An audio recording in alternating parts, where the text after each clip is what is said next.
Does that sound fine?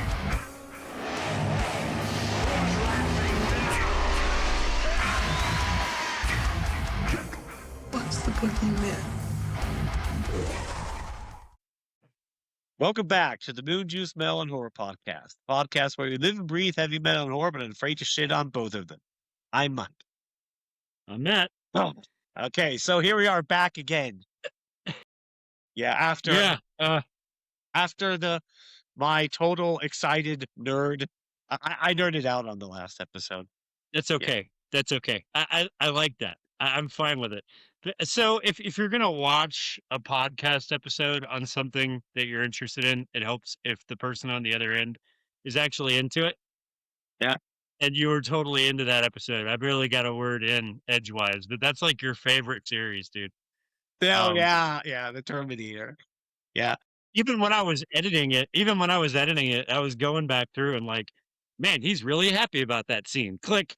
Oh man, he's super happy about that scene. Click. It's just like that was your episode all the way through, man. Yeah. And wait till we get into Terminator 2, dude. Because I was always been the guy. I always like lore, and when it comes to a lot of movies, series, video games, I've always been way more an expert of the in-universe lore than everything. You are probably the exact opposite. You're more into the actors and how the movie was made and all of that kind of stuff. Where I care less about the real world aspect to it, you know? Yeah. Yeah. I mean, I care about the lore too, but pretty much only when it's broken. You know what I mean? Like, so lore is interesting in anything, whether it's sci-fi or whatever. Lore is interesting to me, but it's not like my main focal point. My main focal point is how the movie was put together, how it's filmed, how effective it is. The lore matters to me when it's broken. So if you have a series with established lore and canon, if the canon is broken, if the lore is broken, then of course I want to talk about it. It's like the Terminator, right? We said Terminator 3, 4, 5, and 6, right? Yeah. Are complete trash because they shit all over the lore and they shit all over the story. I mean, that bothers the shit out of me. Of course, me too. I mean, it was first lore and canon breaking.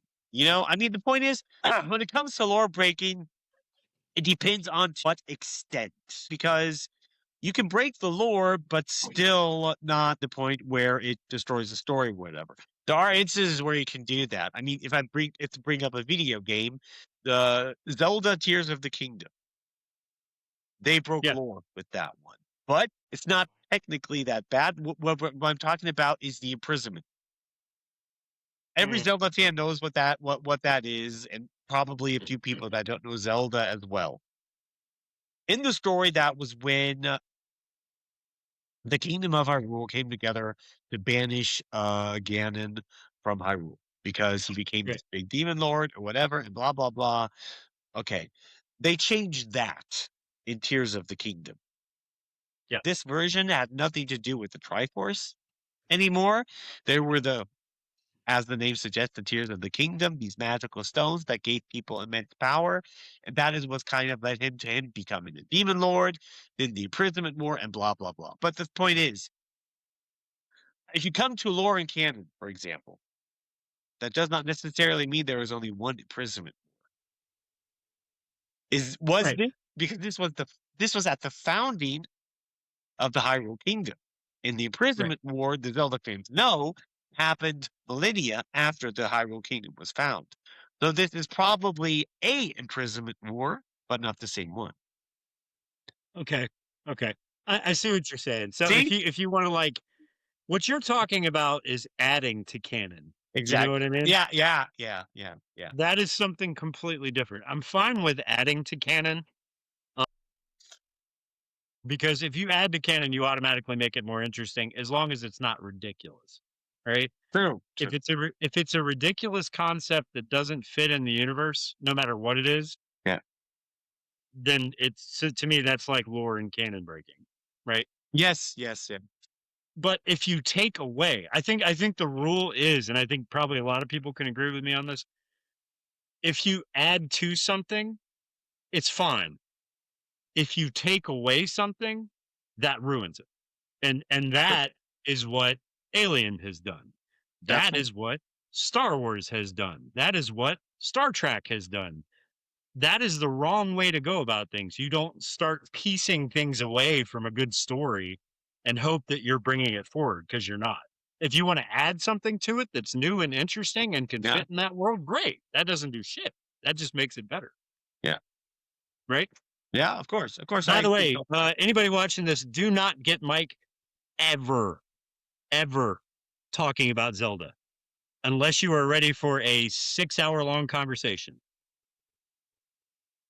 Okay? Just don't do it. Like, don't come on this podcast in the comments and say anything about Zelda, because you're going to have to read a book after. Yeah, that's The funny thing is, Mike, everybody in the band knows it too. Everybody in the band knows it. They're like, don't talk about Zelda around Mike. Don't ever mention Zelda.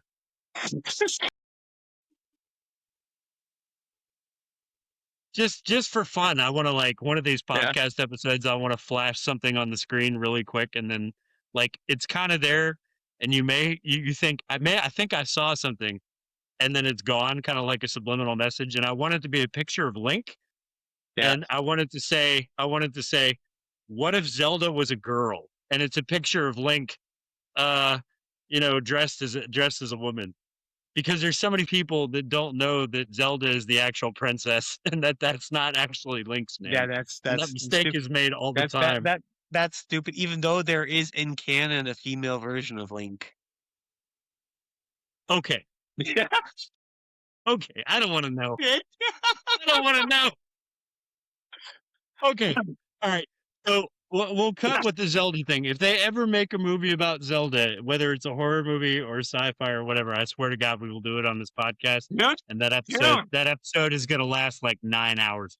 Dude, did you not hear the news? Don't do this to me, Mike. What?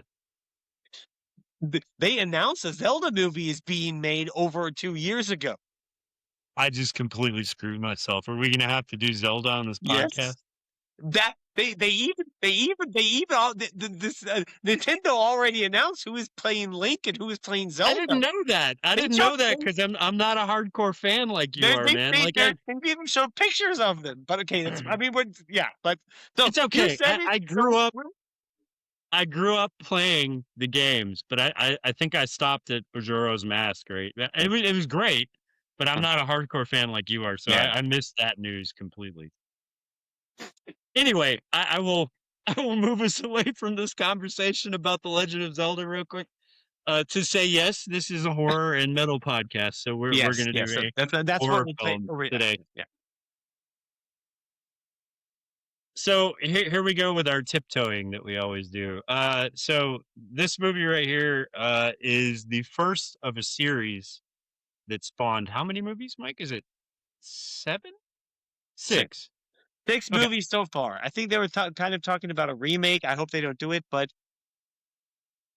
as it is, this is the second movie in this franchise we've done on the podcast. Yeah. And I would say I haven't seen all of them. I've seen the first 3, and then the one recently that came out, I think it was last year. Okay, we were there in the movies. Yeah. But even though I would say there was none of them that I thought was bad, and so far I enjoyed all of them, the only one in my mind that I would say was a good movie was the first one. Even though the last one we saw, I liked it. It was fine. I had a lot of fun with it, and I can't say anything really negative about it. It's just there's something even about that movie, that just kind of was like, it just feels like a Timu version of the original.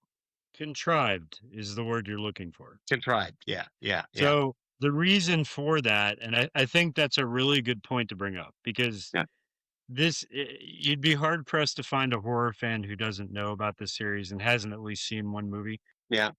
The thing is, the first film the first film takes itself very seriously, right? Yeah. Because it is the first time that this has ever happened, right? And so every film after that is very self-aware. So you go into that movie knowing exactly what the movie is about. Yeah. Yeah. You know exactly what's going to happen. The formula is already there. It has to be self-aware. So every movie after this one does not really stand alone as its own movie. Not really. Yeah. So if you were going to go in and watch part 2, part 3 for the first time, and didn't know what was going on, the movie would barely make any sense to you because every movie after this one is built on the premise that you already know what's going on. Yeah. And so it has to be very self-aware.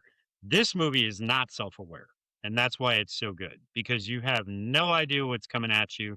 You don't know what's going on, and when it's finally revealed, it's like, "Oh shit." So it's shocking and cool, right? Yeah. Because Yeah.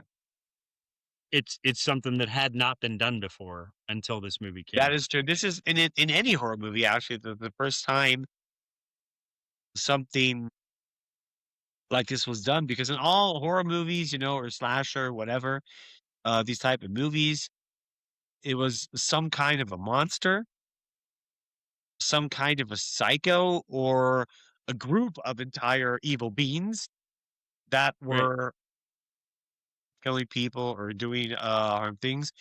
And there were always specific rules that you could somehow get out of the situation, even if you would just get yourself far enough away from these killers, or I would say the villains or antagonists.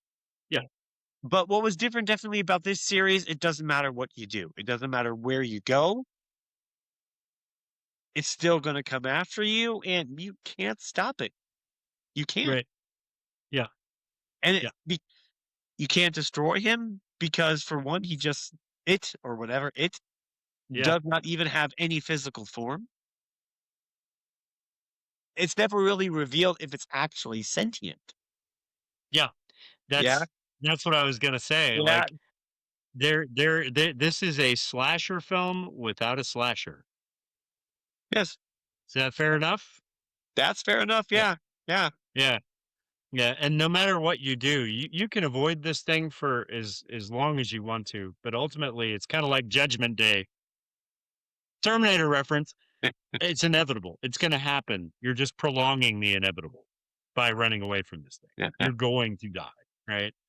And I love the fact that the most recent film in this series kind of explained that. That was the one thing about the most recent film that was like, Yeah. Yeah. okay, because these events happened all the way down to the first movie, that's why this film is happening.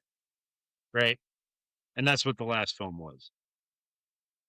I think we've tiptoed around it enough now, and I'm actually kind of proud of us. Like we did a good fucking job this time. This time, yeah, we're 13 minutes in the video, and we haven't Yeah. revealed it yet. Yeah. Unless you saw the thumbnail, in which case this is just stupid for you. Yeah. But Yeah. anyway, what movie are we doing, Mike? We're doing Final Destination 1. Yeah. Or just, actually, Final Destination. That's Yeah. what we're doing, yeah.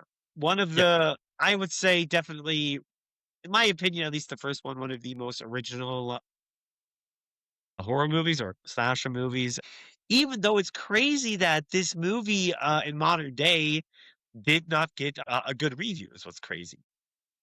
I have a hard time understanding that. It's not that I mean, it's yeah, not yeah, so I mean, okay, I just watched it again for the first time in probably 5 years, right? yeah. There's nothing that stands out in this movie as bad. No, because it's crazy. Okay, the point is, when it comes to reviews, yeah,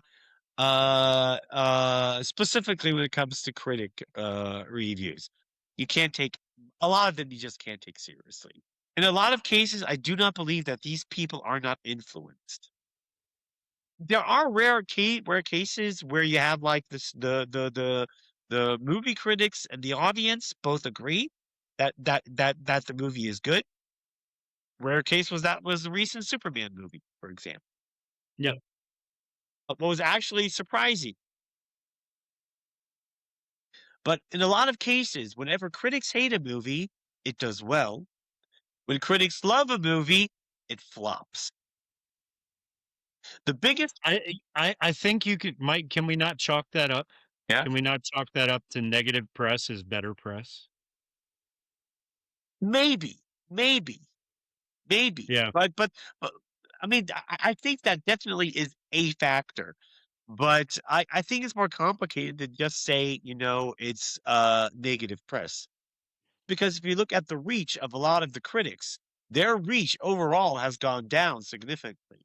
And you have all of Yeah. these YouTubers or influencers that have way higher reach than the majority of the official critics or magazines do at the time. Right. I mean, Yeah. prime example of this. I mean, on videos, let's say just Nerdrotic, the Critical Drinker, and those typical types. They're mostly about video game and nerd stuff. You can like them or dislike them, but fact is that when it comes to nerd stuff, science fiction, fantasy, comics, video games, these guys have sometimes double or 5 times the amount of reach of people watching their videos. Yeah. Official channels do. Official news channels do. Yeah. And so the point is, if you say negative press covers well, why are all of these main websites, or I'd say established media websites, I think that would be the right term. Why are they all losing viewership and reach significantly? Why? That's what makes no sense. Now, because I do think to a certain degree what you have is you have a very big division between the critics and the audience. Okay. That's what I All believe. right. Yeah, I I think can because follow you on that. now I can't really, if you're looking into movies, video games, or whatever, these are probably going to be a little bit different. IGN, they do both movies and video games. And if I look into what they sometimes post, it's like you people are either stupid or you want the audience to go to guys like the Critical Drinker and Nerdrotic. Right. Yeah. Yeah. Yeah. Because, for prime example, I read now recently a post from GameStar. It's basically like a German version of IGN for our Yeah. English speakers that don't know this. And they posted regarding the newest Star Trek series. They made an interesting post.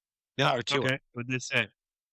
One was, yeah, Starfleet Academy is closer to Discovery than we think. No shit, dumbass. Of course.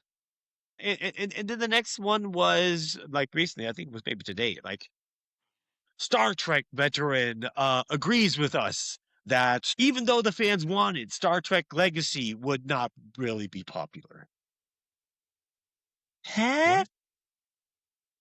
What? Those are basically the headlines they put out. That's an example and that's why this has gone a little bit off rail. Just why I No, find it. no, it's okay. I think it's interesting. Yeah. Absolutely. Because I What? think if people want to know Yeah. what they like, if what they like is good or not, Yeah. then you have to go online, right? And so Of course. But it also comes back to the point. I think a lot of these reviewers, a lot of these main media websites have just basically absolutely forgotten regarding these things what their job is. People want them to give them a review, a score of a movie, video game, or whatever. They want to read a review about a movie and be informed about the movie if it's worth their time to make a purchase on it, go see it, or whatever. And exactly. It's expensive. You got to know what to spend your fucking money on. that's exactly what these reviewers are not doing, because you have this big division between a lot of the main reviewers, critics, and the audience. Yeah. And that leads to obviously a lot of people going to these typical grifter YouTubers like Nerdrotic, Critical Drinker. Okay, I watch some of their videos too because I find them amusing. I mean, I do too. I find it interesting. I'm not gonna not say they're not grifters though. It's entertaining, but they are grifters. Yeah. Yeah. Of course, but that's why they get so much popularity, is just because the things they say resonate with people, with so many fans of these franchises. Right. There's a reason for that, and the mainstream media websites, they don't resonate with them. Right. That's just something That's personally I true. think that professional critics and main media websites should think about. Well, I mean, the whole rating system just in general, like, I don't understand. I get it, right? So if a movie comes out and I'm a fan of the series or I'm interested in the movie, the first thing I'm going to do is go online because that's what's available to us, Yeah. right? It's what's available to me. I want to go see what people are saying about it. But the difference between them and me is regardless of what people say, I'm going to go watch it and make my own mind up, you know? Yeah. It's cool to see what people say, but I think that they're just doing that for views, man. Huh? I really think it's just about views. It's not to get Nah. people to not go see the movie, Yeah. you know, because there's a very high percentage of us that are going to go see it anyway. It's like the Indiana Jones films. The last two were completely fucking panned by critics, right? Crystal Skull, okay, not a good movie, right? Yeah. So, I mean, the reviews were correct on that. The most recent one, though, fantastic fucking movie. There's not an in, yeah. If you haven't seen it, that's okay. But I haven't seen there's it, and enough. I haven't seen it. I'm not going to watch it. And I looked into it a bit, and what I read of it was enough for me. Okay. Um. Regardless, right? So there's not an Indiana Jones fan out there who probably didn't like that movie because it called back to the originals in a way that kind of made it good. The thing is, if I had watched the reviews and believed them and not seen it, I would have missed out on something that was great as a fan. I Maybe. think Maybe. I think the moral of the story there is if you like stuff, you know, if you're a big fan of horror, if you're a big fan of, you know, action movies, whatever, if there's something coming out that you want to see, read reviews about it, but go make up your own mind.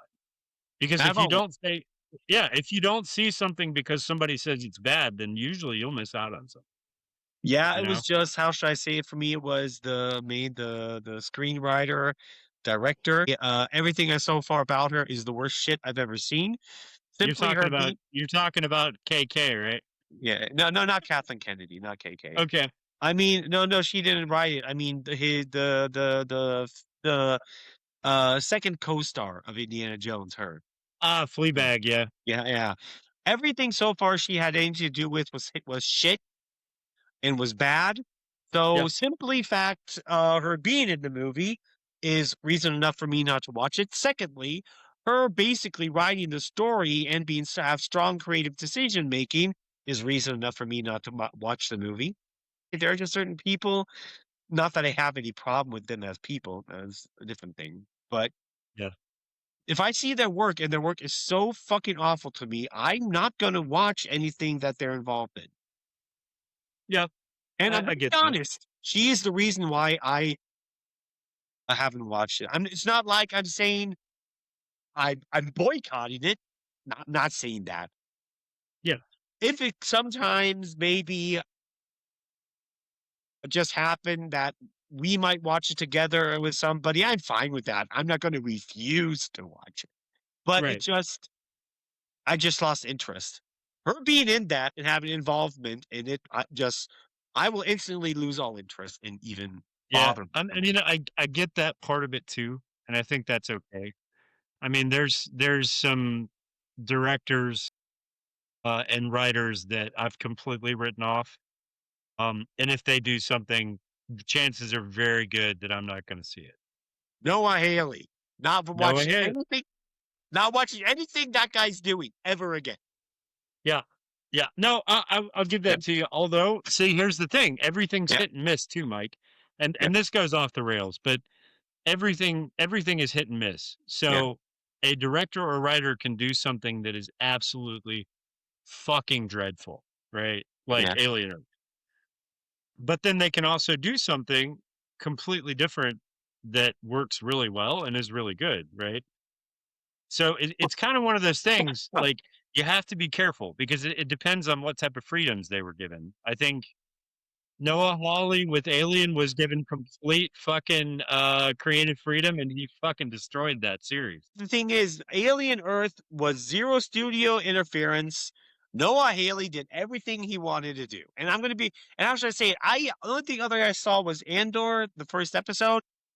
And I fell asleep. I thought it was boring. Not saying it's a bad show. Just, so far from what I've seen, I don't really think it's for me.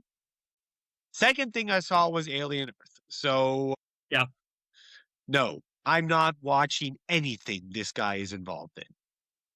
If he does another Andor, I will watch it. But Never. I don't think he is. I'm never watching Andor. But I'm never touching Alien again, as long as he has anything to do with it. No. And honestly, Mike, I'll also say this: What? I'm not touching Alien at all anymore, unless they decanonize the shit that's happened. That's the other thing, because I don't think anything past Alien 4 is tough. I feel like that one may get a pass, but it's still not a good movie. So you don't necessarily need to decanonize that. It's a fun popcorn movie. It's a fun movie, yeah. I mean, the thing is, I never took Aliens. One thing I like Alien being, I like Ripley being a Alien Xenomorph hybrid. I like that aspect of it. That was cool. Yeah, it has its high points, right? Yeah, But there are Alien fans. There are Alien fans who are like, absolutely not. That is not canon. That movie is trash. It dumped all over everything. I'm not seeing it. I, being a big Alien fan, could watch that movie and be like, okay, it's fun. I mean, it's silly, right? But it doesn't break any lore. It doesn't destroy the canon. So therefore, I can't hate it too much. Yeah. Right? But it just depends on what you're willing to take from your IP that you really love. Anyway, I digress. We're here to talk about Final Destination. Exactly. But shortly before we get into our ritual of name butchering, please, if you like our podcast and you like this episode, give us a like, leave us a comment, and hit the subscribe button and activate the bell to stay updated on all videos. It really helps us out. Yeah. Okay, now everybody, I think the most people now know the drill. Every time I butcher a name, if it's intentional or unintentional, you have to drink. I'm putting the drinks on the screen this time. I tried that with one of the other episodes, and it seemed to work pretty well. It was great. So it was great. Yeah. Okay. if you butcher the name, everybody has a drink. I want people writing Yes. this telling us how drunk they got during the episode. Doesn't matter Just if because it's of Mike. intentional. If it's intentional or unintentional, doesn't matter. Okay. We have Ali Larder, who plays Clear Rivers. Oh, that might have been okay. First one. Okay. We have Devon Saba playing Alex Browning. Tony Todd. Okay, that one's on the fence. That one's on the fence. I'm not sure if you mispronounced that one. I'll go back and look. Tony Todd playing William Bloodworth or Bloodworth. No? Rest in peace. Rest in peace. Yes, Tony Todd, brilliant actor, great guy. I have not seen this guy in anything I did not like. Nope. And he was also in Smallville. There's not a bad Smallville. Tony Todd movie. Huh? He was also in Smallville. What the fuck did he play in Smallville? He played. He played an episode where a guy that was somehow was infected with kryptonite, and that caused him to have extreme seizures. And these seizures were so bad that he destroyed everything around him. For example, now when he held a door or whatever, he just ripped the fucking door out. And when he had another seizure, he was hugging one of his friends and just broke every bone in his body and stuff like that. Yeah, and that's the kind of but great. I had no idea he was in Smallville. That's cool. I think it was even maybe the first it was even the first season. And he comes to the Kent farm because he was a guy that formerly worked for Clark Kent's dad. Okay. Great episode, by the way. However, okay. Then we get to Kerr Smith, who plays Carter Horton. Then Stifler is playing Billy Hitchcock. Oh, Billy Hitchcock. Okay. No. His actual name. This fucking guy in this movie, I think this is what he does best. Yeah, playing idiots. I really do. He plays an idiot so well. But the difference between this one and Stifler is Stifler is just the kind of asshole. He's the kind of guy. Stifler is the kind of character. It's fun to watch him. But if I were to be around this guy in real life, I'd probably punch him in the face. Oh yeah, absolutely. He's got dude, the guy is punchable as fuck. Absolutely. But this guy in this film, he's just kind of an innocent idiot. Yeah, he's the lovable idiot. The guy's that's an idiot, the lovable but idiot. it's hard to not like him. Okay. Yeah. Then we have Kristen Cloak playing Valerie Luton. We have Amanda Detmer playing Terry Chaney. Chad Donella playing Todd Wagner. What the fuck? Roger Gouverneur Smith playing Agent Shrek. Okay, Shrek. I'm calling this guy Shrek. Okay. I mean, that's his fucking name. Yeah. What a fucking name. I've Okay, never that met was so anybody far the named cast. Oh, who Shrek. directed this movie, by the way? Okay, this movie was directed by James Wong. He's done a bunch of shit, man. Yes, I know that name. He's done lots of shit, but he's done okay. He's done at least 2 of the Final Destination movies. 1 and 3 he's done. He's done And he's the Space. director? What? Is he the director? Yes. Okay. Yes. He done The One. That's actually a good multiverse movie with Jet Li. Yep. If you I've like seen that that kind one. of. Yeah. Yeah, I do. He done the dreadful Dragon Ball Evolution movie. It was fucking bad. He done the original Trick or Treat 1986. Yep. That was a very that was one of the very first horror films Yeah. that included metal, heavy metal Yeah. as the theme, which is cool. Yeah, okay. Okay, cool. James Wong is a Yeah, he's Hong Kong born. and he co-wrote multiple episodes of The X-Files. I can see that. Yeah, yeah. There's not too many horror writers that did not co-write at least 1 or 2 episodes of the X-Files. Yeah. John Carpenter's one of them too. Yeah. Clive Barker. Yeah, the X-Files was one of those, like, every fucking horror director did at least one of those. Yeah, yeah. So not too much name butchering. There's like 2 or 3. I'm gonna say that's a 3 shot. So you're pretty good. You're good on that one. Yeah. Thankfully, the names were not all that hard. Officer Shrek. Officer Shrek. Yeah. Okay. I remember seeing this film in the theaters. This is one of the ones that the preview was good enough to make me want to go see it. I think it's because this is like 1997. Am I right? Day 2000. 2000. Holy shit, dude. Okay. This movie Wow, came out in okay. 2000. I was thinking earlier than that. Anyway, I went to go see it in the theater because the preview led you to believe that it was going to be a gore fest. And I'm a total gore hound, so I was like, well, I'm going to go see that. I remember not being astounded by the gore or impressed, but more impressed by the story. Yeah. Yeah. Absolutely. Yeah, Because this had not been done before. No, it's not been done before. It was also just the deaths. And that's the funny thing. You can't even call them kills. No. Because it's just like, I remember I was in the movies with my dad, and my dad is not necessarily a horror fan, and my sister. And what they loved about it is it sets up this typical horror thing, like, oh yeah, that's gonna kill. No, it doesn't happen. Okay, no, that's gonna kill. No, that's also not it. Then it's that, but no, but and then when it's just like, okay, he's probably not. Oh, now it's happening. Yeah. That's like every single death scene. What my dad loved about it. It keeps subverting expectation because you think throughout this entire film, you know who's going to get it next. Right? Yeah. And then that doesn't happen all the way up until the very last scene. And I think that's what this movie does well. The only other movie that I know that does this well is probably Feast. And I don't know if you've seen that one. That's one of the ones that I said we have to do for the podcast. Yeah.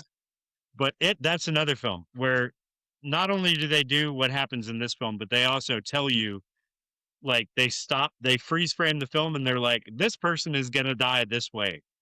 So you're expecting that and you think it's going to happen, and then it doesn't happen that way at all. Yeah. So it just fucks with you the whole film. This film, you think you know what's going to happen. And at some point during the film, it's about to happen. And you're like, yeah, he's toast. And then it doesn't happen. So it's a brilliant technique that they use here that hasn't been used before. I think that when this movie came out, it took a lot of people by storm. Everybody was talking about it. I Yes, remember. of course, everyone. Yeah. Everyone was talking about Final Destination when he came out. Yeah. Yeah. And it's just like it's brilliantly done because it's the how should I say it? The entire franchise has a main antagonist, but it doesn't. And Yeah. it's just like there's no way to avoid it. There's nothing you could do against it because whatever it plans is going to happen. Yeah. One way or another. And it's just God, it just made it so interesting. Nah, I Yeah. mean, to go through the movie is actually, the movie's actually not even that big. It's only 1.5 hours, right? No, something Yeah, like it's not that. that long. Yeah. But still, it was just fascinating to see this type of a villain or antagonist. And it gives the entire story, the entire characters, an entirely new kind of hopelessness. Yeah. Yeah. And what they apparently think, what can prevent them from being killed, in the end doesn't prevent any Right. of them from being killed. Mm-hmm. I mean, there is a way to prevent it that comes out in Final Destination 2 that the entire franchise, only 2 people ever managed to pull off. Right. That is basically to destroy Death's plan. The person has to die and then come back. Yeah. That's the only way. And that's not a very good plan. It's not a very good plan, but that will prevent anybody from that line, everybody coming after her, that will stop that plan and those people Right. apparently need to live on. What Right. happens at the end of 2, she basically drowns herself, and then gets reanimated again. Yeah. So what they try to pull off in Bloodlines, not like the 2 brothers, but is the dumbest idea you can imagine. Yeah, no. They also reused this. They reused this idea in Evil Dead, the first remake, Yeah? Okay. where they Okay. say, yes, she has to die and has to be buried, and that's the end of the curse. So they kill her, bury her, and then bring her back to life, and that stops the cycle. So it Yeah. has been reused before. It right? has, but I Yeah. mean, but Final Destination, it's not really a curse or a cycle. It's just It's a plan. it's Yeah, a plan. It's Death's It's a plan. blueprint. Yeah. And it's also fascinating that they have like this franchise that you never really like or dislike the actual main antagonist. And You don't see him. you never see it or see him. No. And throughout the entire franchise, even though this is crazy about it, no? Even though every single movie tells you more and more and more and more about it, even going down to pretty much everything about it, it's still a mystery. It's just Yeah, it is. It's just crazy how through all efforts to try to bring more into the character of the main antagonist, it's still a mystery because Yeah. that's the fascinating thing about it. You cannot destroy the mystery of this killer. You can't. And then on top of that, the other thing that I like is that if you have a slasher in horror films, right, you either really like the slasher or you hate the bad guy, right? Yeah. There's really no reason to hate this bad guy because it's death. I mean, death comes for everybody. It's not evil, right? It's not Yeah. evil. It's not nice. It's just death. It is a part of life. Yeah. And therefore, there's nothing to hate. It's just part of life and it's going to happen. So you don't like, yeah, death sucks. Blah, blah. No, I mean, it just is what it is. You know Yeah. what I mean? Yeah. You can't hate it. But it is interesting, like I said, because it's the first time it's been done. The only thing that it's not even a gripe. I can't even call it a gripe. I just feel like it's a little shaky. Like there's a scene in this film where he figures out, and we'll get to it, but he figures out who's next. And that part of it, I'm like, okay, because you'll see the opening here with the plane, and you have to pay attention to where people are sitting, right? Yeah. You don't know this when it starts. Like everything's kind of fed to you as it goes along. But if you go back and you think about it, people are dying according to where they were sitting on the plane. Yeah. So it's not just this person dies first, and so it's the next person who's up next. It comes down to seconds of death. Yeah. So, like, chronologically, death is sitting there with a stopwatch, like, okay, one, two, say, okay, next person, two. He's like hitting the stopwatch every time somebody dies, and we were talking about nanoseconds that this guy has to come up with. So that's a little shaky. At the same time, I'm fine with it. It's okay. Yeah, well, Cool. I would necessarily call it shaky because you can see like that is the best way where you can comprehend it. Like he's sitting there with the time watch, but death itself is it's death. It does not necessarily have to count these people. It's just like something for death. It just comes instantly how its plan should work out. Huh? Right. I would say Right. more or less. Now Death is a fickle fucker, man. He does not like if you fuck with his plan at all. Yeah. Like he's well, yeah, you could say not necessarily that it dislikes it. I mean, from our point of view, yes. But death is something that should happen, and there's probably a reason why these people are dying. What we know from Bloodline 6, that all these people should have never existed. Probably. Right. Yeah.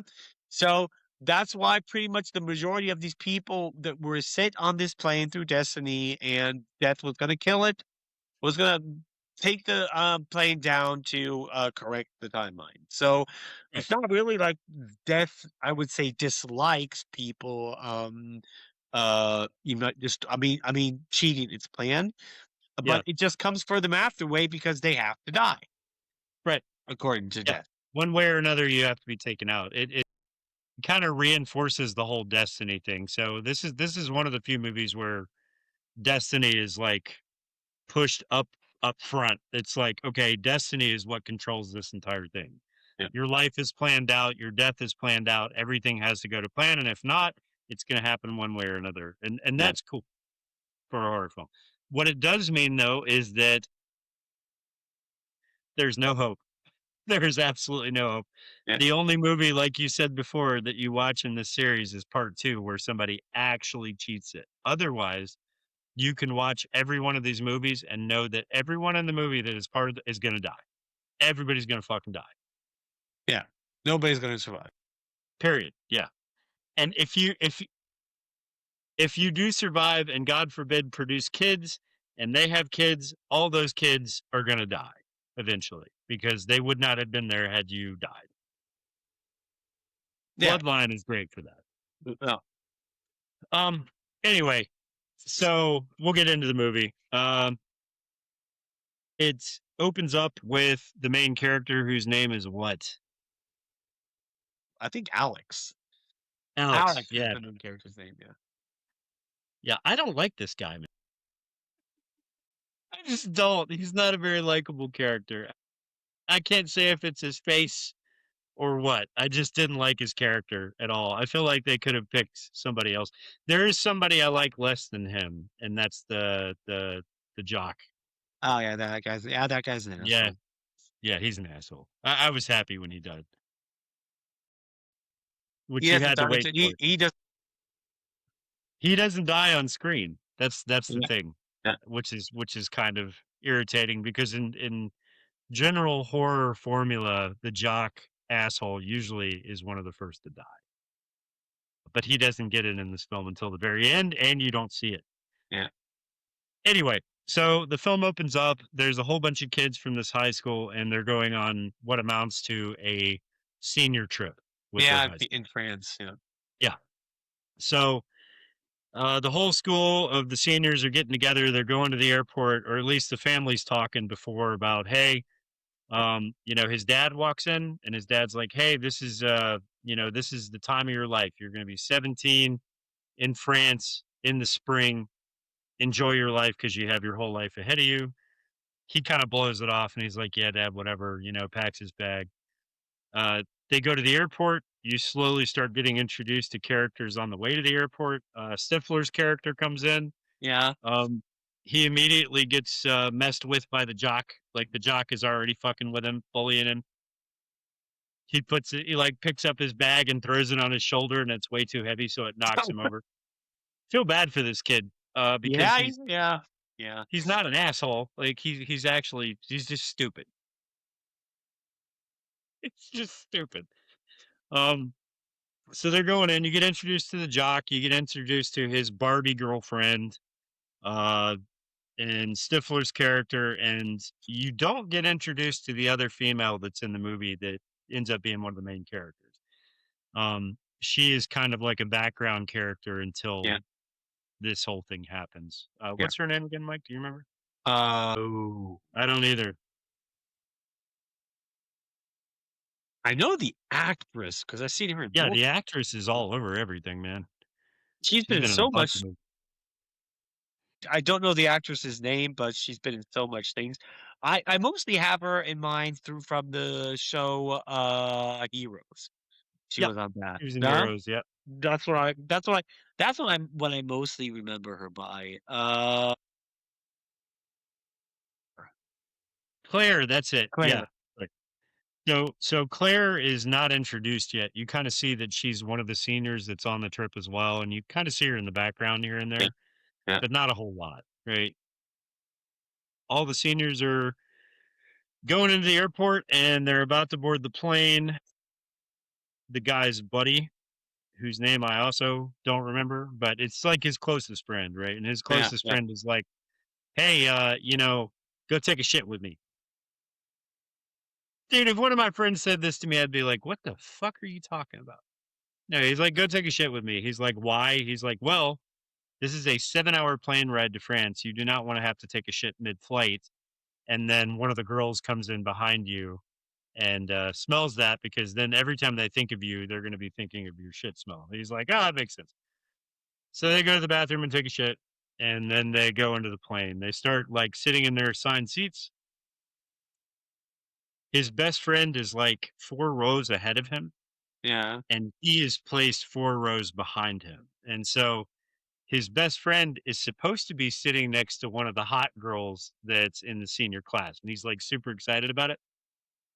But she wants to sit next to her best friend. So they go back there to the back to ask the main character, "Hey, would you trade seats with me? Because we want to sit together." And his friend is like 4 rows ahead of him, like looking at him, begging him not to trade seats because he wants to sit next to this chick. And he trades seats anyway, right? Little do we know this is going to come into play later, Yeah. right? And it's another one of those blink and you miss it kind of things. Like it happens and then you forget it happened. But he switches seats with the girls so that those two can sit next to each other, and he comes and sits next to his friend in that seat. Now, there is a moment here that he goes to sleep, but you don't see that, Yeah. right? Yeah. You don't see him falling asleep. You don't see him falling asleep, but we know that he does. Then comes a scene where actually, makes me kind of aggravated because you have a group of people that here's the thing people usually do that or some people do that annoys me because it makes them all look like complete fucking idiots. It's airplane clappers. Is that really a thing? I don't know. I mean, I've seen this so far in movies. I've heard German comedians talking about it. But I've never really seen it in real life. However, the plane takes off. Yeah. And they're all like,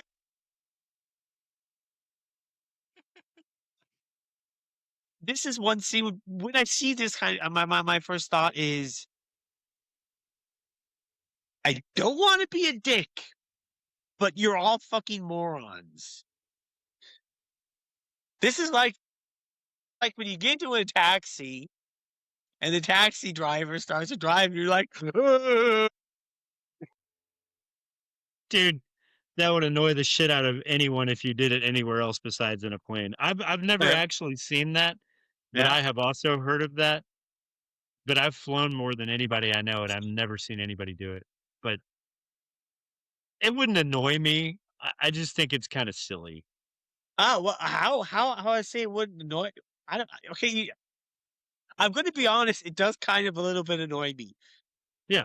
People do for one. They've done absolutely fucking nothing. No, and they're clapping like. I mean, the pilot is basically only doing his fucking job. Right. I mean, I would understand it if it was his boss calling him like, "Hey, done a good job. You managed to start the fucking plane." I think, Mike, it's if I had to guess where this came from, it's probably because we're still so early in the development of technology that it still seems amazing to be flying on something that is flying through the air from one destination to another. Yeah, yeah, right? but then okay, This is another thing not I'm gonna something bring that's up. going to happen in like 40 I mean, years, you know? another thing I'm gonna bring up now because the main protagonist goes to sleep. No? Yeah. Then the plane starts to shake around a little bit, and then it stops, and everybody's like, because when this plane was shaking, everybody was kind of getting worried. No? Yeah. And after another few seconds, the shaking starts again. Yeah. No? Then shit starts to go down. You can really notice that the plane is starting to crash.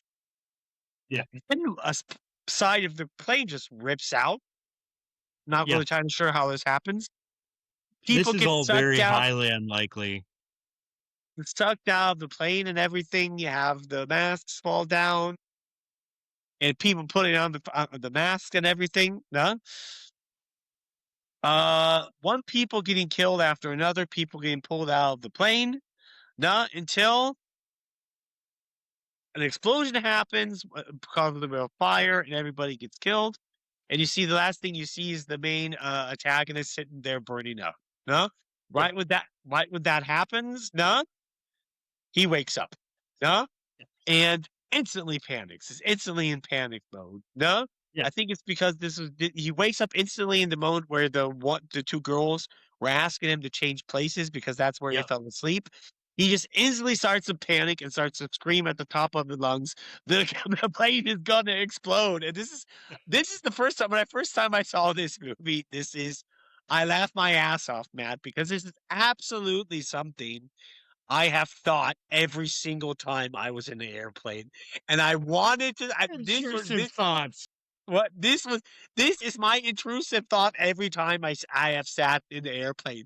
My first thought was once the airplane was in the air, I was like, "This airplane's gonna explode! I'll run for your life!" That is so fucking mean. Yeah. Holy shit. Especially in this day and age, Mike. So Yeah. this is prior to 9/11, this film, right? So Yes, true. this is That's true. before 9/11 happened. So anything that happened in this movie, as easy as these guys were let off after this happened, would never happen now. Like things have changed so much since this movie came out. Yeah. Dude, if you walk into an airport and you say the word bomb, just casually, just walk by a group of people and say bomb. See what happens. They're going to lock down the airport. They're going to get everybody outside. They're going to bring in bomb sniffing dogs. Every fucking plane is going to be canceled. That's where we are now, right? So if this was post 9/11 and he did this shit, that plane would have been grounded immediately. It would not have been allowed to take off. Everybody inside the plane would have immediately gotten up and ran for the exit. This is just a different world than we live in now. And I think that's why it's interesting. That's true. Right? It's true. Yeah. But yeah, try that shit now, Mike. Yeah. But Try what he did now. yeah. However, after that, because he gets this panic attack, no, he gets kicked off the airplane. Yeah. And a few other people that, tried to kind of intervene with it, kind of get in the situation, also kicked out, including one of the teachers. Yep. The guy's best friend leaves because the guy's best friend brother is on the plane. He say, just go out and make sure he's okay. Yeah, go out and make sure he's all right. Yeah. Yeah. They all get kicked out. The two, I think that whoever is in charge tells the teacher, no, we can't let them back Two on board, blah, teachers, blah, yeah. blah. Then the teacher kind of convinces them that one of the teachers back on board because there's an entire class of students that they can't leave alone on the other side of the planet. Right. Right. So they let one of the teachers back in. However, the other students are then they're a little bit, kind of aggravated because they're not going to France or whatever, and blah blah. Yeah, specifically the fucking douchebag The and his douchebag. Barbie ass girlfriend got kicked off the plane Yeah. too. Yeah. And he's really fucking mad about it. Yeah. And he wants to beat the main character's ass, dude. Like, Yeah. that's Okay. ridiculous. They get into a fight. Duh. Yeah. And when they're in the middle of the flight, the plane explodes. Yep. And And it's a fucking great scene, dude. It is too. Now, but this is one thing maybe I wanted to bring up. Something that I find really actually funny. I mean, Okay. seat belts in airplanes. I mean, okay. I mean, when the plane takes off, it makes sense, obviously. Huh? And when the plane lands. But when you get like these safety plans, you're supposed to put on your seatbelt and put the mask on, right? Yeah. Now, if the plane actually crashes, what the fuck is the seatbelt going to help you? Not a goddamn thing. The only thing it helps you with, Mike, is at least with some airlines, Yeah. it keeps you in your seat. You statistically speaking, Yeah. you have a better chance of survival if you are in your seat when you crash in the Yeah. plane. Right. So that's it. That's the reason. But as far as these people that die, it's not saving anybody. Okay. Yeah. So then Yeah, maybe you, but if I you mean, want. statistically speaking, if you are seat belted in and the plane crashes, if there's a chance of survival, it goes up if you are wearing a seatbelt. Yeah. So there is some science behind that. But I Yeah. mean, the way that this goes down, this is a fucking fireball. This is an explosion. I mean, we see this plane explode from probably 20 miles away, and it Yeah. just lights up the sky. There's not one person that survived that crash, period. Yeah. Yeah. And there's a little bit of a debate about that, and this is just semantics. The way that they explain this explosion later when they figure out how it happened, it would not have been this big fireball like it was. Like that Yeah. doesn't happen in any universe unless there is a bomb on the plane, right? And we know there's no bomb on this plane. So that's a little shaky too, but for the movie's sake, it really doesn't matter. Yeah, but you Right. also have to say one way or another, it's not a normal explosion. No, it's not. It's death. So death. You can say death probably has the power to make the explosion happen. Yeah. Or, Oh, definitely does. I mean, we see or throughout this basically to entire movie that magnify the effect. Huh? yeah, right.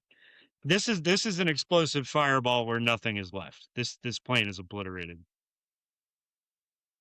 And we see that much later because they're looking for survivors and nobody's to be found, right? Yeah. So the people that got off the plane, that is the teacher, that is the main character, that is the girl Claire that we saw in the background that we don't know why she got off the plane, but she got off the plane with them. Stifler and his best friend. Right? Yeah. Those are the people that are left. So they are immediately rounded up and put into a room by themselves in the airport, as would happen, right? And they're kind of left in there because they want to bring the authorities in to question them. This is where we're introduced to the two FBI agents. I right? mean, yeah, the Glasses and Officer Shrek, we can call them. Yeah. Glasses and Officer Shrek. Officer Shrek's kind of a dick. Yeah. Well, no, it's Whatever. actually Glasses. Officer Shrek is actually the nicer one. Oh, am I mixing them up? Oh, okay. Yeah. Yeah, you're right. Shrek is nice and Glasses is kind of a jerk. But those two guys come in and they're like, hey, we wanted to ask a few questions and see what happened. We got to interview you guys separately to see what led up to this explosion and so on. So you see each person being interviewed separately. Yeah. And when they interview everybody kind of tells their story. The one person that they're unsure about is the main character, who's Jesus Christ. We're gonna have to learn his name, dude. What was it? Alex. Alex, right? Okay. Yeah. Save that. So they're interviewing Alex, and he's like, or we could just call him Bomb Boy. Mom Boy? Bomb Boy. Bomb Boy. Okay. So they're interviewing Bomb Boy, and he's like, I don't know what happened. I saw this explosion before it happened, and I got a feeling, and that's why I did what I did. Dude. And so these police... Anyway, so they interview this kid. They're not buying his story, obviously, as nobody would. I mean, this is if you're the one who says the plane is going to explode the minute it takes off and you get off the plane with other people and then it explodes, obviously you did something. Okay, so keep in mind this is post 9/11, so they let this kid go home, right? That would not happen in today's world. He This is would be. prior post 11. Is this prior? I don't think so. I think this is. Yeah, yeah, you're right. Prior 9/11. This is before 9/11, right? So they let this kid go home. Everybody is wary of this guy. Everybody that's on the plane. Nobody really talks to him after this. He just goes home. Like, you see the family showing up to pick everybody up. You notice that the one person whose family doesn't show up is Claire. Stifler's parents show up. The bully and his Barbie girlfriend, their family show up. Everybody's family shows up to pick them up, except for Claire. She has no family showing up. And because she has no family showing up, Alex's family drives her home and drops her off at her house, right? This character has not said anything yet. She's been completely silent. So we don't really know why she got off the plane. Other than, Mike, I think she's smart. Because if this guy had been screaming that the plane is going to explode, rest assured I would have gotten off the fucking plane too. Yeah, me too. And that is a part of this movie that I do not understand. Because if somebody did that at any time, everybody would have gotten off this fucking plane. People would have been too scared. That'll scare people. Yeah. So yeah, she's dropped off at her house. He goes home to his house. Everybody goes back. And he kind of starts thinking about what happened. Like, we get kind of a short montage of him just back on the couch thinking. And his dad comes down and he's like, hey, I wish you'd talk to us. How are you doing? He's like, hey, don't really want to talk about it. But when I do want to talk about it, it's only because I've figured something out. There's something that I need to understand first. And that's kind of all we get from this kid, right? Flash forward now, I think, to, 29 days later? I think is what it says in the movie. Not sure how. It's a short time afterwards, but it's never really said how much time has passed. It's just like now they're all basically having a Memorial Day. For all the people that died in the plane crash. Yeah, but I think you forgot one scene that when they were still in the airplane, everybody was looking at him like he was like he caused it. They were looking at. You forgot that. That's right when they're in the room before they get interrogated. Everybody's looking at him like he's crazy or like he might know something. It's a tense moment. Yeah. The only thing is Claire speaks up and says he's not a witch because everybody's thinking that maybe he's got some type of, what's the word for it? Like he can see the future kind of thing. Yeah. This is the thing about the Memorial Day. I mean, how should I say it? What automatically made me dislike a lot of the characters in this show.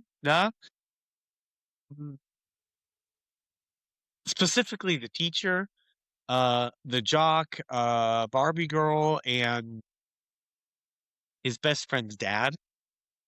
Yeah. Because you can see on Memorial Day that a lot of these people are treating him as if he was a freak. Or as if he was actually responsible for the death of these people. And when I watched this movie with my dad, my dad after this scene alone hated pretty much every single character in this movie, except for Claire. Because my dad thought this guy saved all of your lives. All main characters would be dead. If it wasn't for this guy. My dad said from his point of view, every single one of these characters should be falling on their knees and thanking him. Even the father of his best friend. Because my dad said, if it wasn't for this guy, both of your kids would be dead. Yes. So that's how my dad saw it. Yeah. And I agree, but what you're talking about is a viewer's perspective. So from a viewer's perspective, you and I and everybody else watching Yeah. knows he had nothing to do with what happened on that plane. And we know as viewers that he did save all their lives. Now, if you were not a viewer and you were someone who's actually in the movie, including myself, if it was me, I'd think he put a fucking bomb on the plane. Maybe, yeah. Yeah. And so the investigation is going on still after 29, 30 days. I don't know how Yes. many days. I mean, And he hasn't yeah. been arrested. Naturally, everyone in that crowd is suspicious of that guy. And that makes sense. That makes sense. Yeah. And as a matter of fact, I'll take it as far as to say this. His friends that he did save, they don't all hate him. So Yeah, his best they're friend. actually really nice to him. Yeah, The ones that he saved, they're nice to him. Yeah, I mean, but including the only bully. two. Only his best friend and Claire. Yeah. Claire walks up to him and thanks him, and his best friend is like, "Yeah, my dad really." I mean, okay. I would not say that I hate the dad because from his point of perspective, he's grieving. A lot of these, you also have to say to a big degree, a lot of these people are grieving. Mm, But the dad is like, okay, he lost his kid, so obviously he's gonna look for somebody responsible. No, Right. I mean the jock specifically, that's uncalled for. Him hating him Well, is yeah. the jock also, as they're on their way walking up to the statue to pay Yeah. because a big statue gets unveiled of an eagle Yes. Yeah. as a memorial to everyone who died on the plane. And everybody's walking up to the memorial to drop a rose on it, Yeah. which is typical of any tragedy in the US. This is what we do, right? Yeah. He's standing in front of Alex and he kind of leans over his shoulder and says, I hope you don't expect me to kiss your ass because you saved me, because you didn't save me. I'm in control of my own life, right? Yeah. Yeah. Alex, of course, is kind of a sarcastic asshole. He's like, yeah, well, if that's the case, then maybe you should stay away from the JD, asshole, which, quit drinking, because you're going to kill yourself.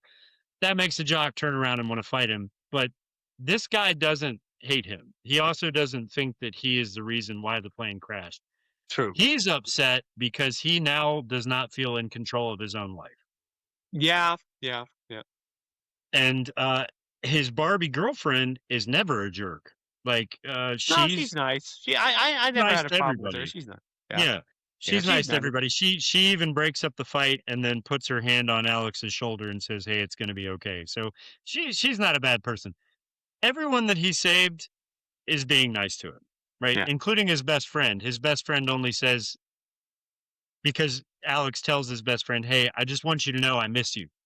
Yeah. Because they probably haven't had any contact since this happened. But right? the teacher is The teacher is a jerk. That is yeah. I mean, the teacher teacher is a jerk. specifically, it's like, sorry, this is a full-grown woman. Of course, she's grieving or whatever, but saying this to a 17-year-old kid, Yeah. I don't care Yeah. what people try to tell me that she's been through a trauma or whatever. That's evil. That behavior is just evil in my opinion. It's not really an excuse. Yeah. She's standing there putting a rose on the statue. He walks Yeah. up behind her and he tries to comfort her. I can't remember exactly what he says, but he doesn't say anything mean. He's like trying to comfort her because he knows she's having a hard time. And she says, "Get the fuck away from me. You creep me out." Right? Yeah. So, which is shitty in every way because he's a victim too. I mean, he lost all of his friends. Yeah. This is a bad time for everybody. You could say it's because of grief. Okay. There's no excuse to treat this guy like the scum of the earth. Right? Yeah. Yeah, of course. Plus, he has no idea what happened to him. He still has no idea what's going on. He doesn't know why Yeah. he saw what he saw before the plane crashed. None of that stuff. One thing we forgot to mention, though, Mike, and I think that we should put this in our thumbnail. Before the tragedy happened, there was John Denver playing in the airport. And it's a song about a plane crash, right? Exactly. Yeah. Now, this same John Denver song comes up almost every time somebody dies. So what that tells me is that John Denver is the culprit. If you hear that song, you're going to die. Yeah. So John Denver equals death. That should be the title of the thumbnail. John Denver equals death. John Denver equals Okay, death. see if we can fit it into thumbnail, yeah? Yeah, if it fits, that'd be great because, Yeah. and I think that song is reused throughout every film too. Like you hear Yeah. that song again and again and again. Anyway, I digress. So yeah, his teacher basically tells him to fuck off, doesn't want to have anything to do with him, and he goes back home. And we get this kind of scene that he's researching things, right? He's researching about plane crashes, he's researching about planes. He's learning everything he can about airplanes and how they crash right now because he wants to figure out what happened, right? And so as he's going through all this, he's got a magazine in his hand that he's reading, and the fan next to him, no, wait, it's out his window, an owl shows up, Yeah. right? Yeah. The owl shows up and it freaks him out. Interesting thing about this, in almost every culture except for Christian, owls are a symbol of death. Yeah. So it's arguable if this owl is actually death. Yeah. Could be. Yeah. Yeah, you could definitely make that argument, no? Yeah. So the owl shows up outside of his window. This freaks him out. So he throws the magazine he's reading at the window. Why? I don't know. Anyway, it's a Penthouse magazine, by the way. Yeah. So he throws the Penthouse magazine at the window. It automatically goes into the fan that's in front of the window and gets chopped up. So there's Yeah. like little pieces of magazine flying everywhere. And one piece lands on his leg. And he looks down at it and picks it up. His friend's name that he rescued from the plane is called Todd. Yeah. Right? That's this a funny thing about being in Germany. I Duh? know what you're going to say because I thought the same thing. Yeah, the most Germans saw this as a clue, but an entirely different one. Because Yes. when I saw this with the majority of my German friends who were out, even with my ex-girlfriends, they did not get that because Todd, more or less, that specifically is the German word for death. Yes. Duh? Totally. Yep. So the majority of Germans did not get this hint to being his best friend, Todd, because all Germans thought that this hint was death, that death is Yeah. coming to them. Yeah. Because And of I course, noticed that. in German, it's the word for death. I think they, Mike, I think they did that on purpose. I think they named this kid Todd just because of that. Even though, like, you would have to be German to get in on the joke, but his name Yeah. is also Todd. So anybody who's an English speaker was like, oh shit, Todd's his best friend name. Anybody who's German or Austrian, or if Yeah. German is their language, was like, death? Yeah, no shit. It's cool, right? Yeah, like that's a hint that I didn't need. Yeah, I mean, I think I watched this with one of my ex-girlfriends. And she started laughing at this scene because she's just like, dead? Yeah, no shit, somebody's gonna Yeah. die. Right. Right. So it's his friend's name. Yeah, And so yeah. now he's tipped off to the fact in some way that his friend is the next to die. Yeah. Right. And so because this guy is coming from a plane crash that he just saw happen, so he had a premonition, he thinks this is a premonition too. And it is, right? Yeah. So he leaves his house and starts heading to his friend Todd's house. Now we get a view of what Todd is doing, and Todd is in his bathroom, and he's about to shave his face, and the toilet behind him, the throne, is leaking water, right? And the Yeah. water is coming out of the bottom of the throne and is kind of heading across the floor to where he's staying. And this is the thing that this movie does that I like so much. Because there are multiple ways that this guy could die in this scene, and they're showing you every one of them, right? Yeah. Because the Yeah. water's heading towards him. He has a razor in his hand the first time. The second time, he has a pair of clippers, Yeah. like pointy, sharp clippers that he stuffed up his nose because he's cutting his nose hairs. Yeah. So if he trips and falls, he's going to stick that thing up his nose and into his brain and kill himself. Right? Yeah. The other Yeah. thing is he could also trip and fall on the ground and break his neck, right? Neither of those two things happen. Instead, the water gets close enough. He puts down the clippers. So you're like, oh, well, that's not it. He puts down the razor, and you're like, okay, that's not it. And he turns around and slips on the water from the toilet. And this is the most elaborate, could never happen fucking death ever. But this is where you realize that death is like a super intricate killer. Yeah. Because he reaches into the shower to break his fall and accidentally hits the it's like a plug line that they had on showers back in the day. He hits that line, it falls down, swings around his neck, catches itself, and he falls into the bathtub with this thing around his neck. Right?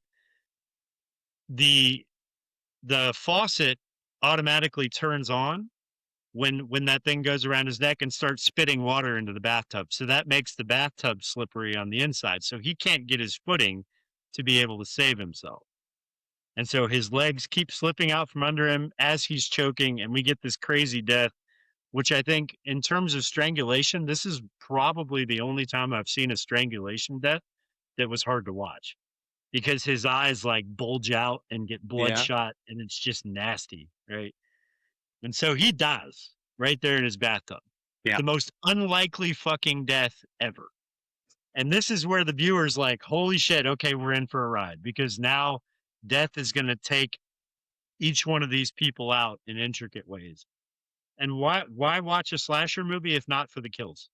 Right? Yeah, of course, the kills are, yeah. Yeah. But it's just like, it sets, that's what was really good about the Final Destination kills. And what I do think to a certain degree, the sequels did not do as well. Every single death happens differently. It sets up things you think are going to happen, but don't happen, but something happens instead. And if that's not set up, it just happens instantly like that. You're not expecting it at the point. And I think that's what these sequels try to do, but just kind of failed a little bit. Yeah, they did. Yeah. They did.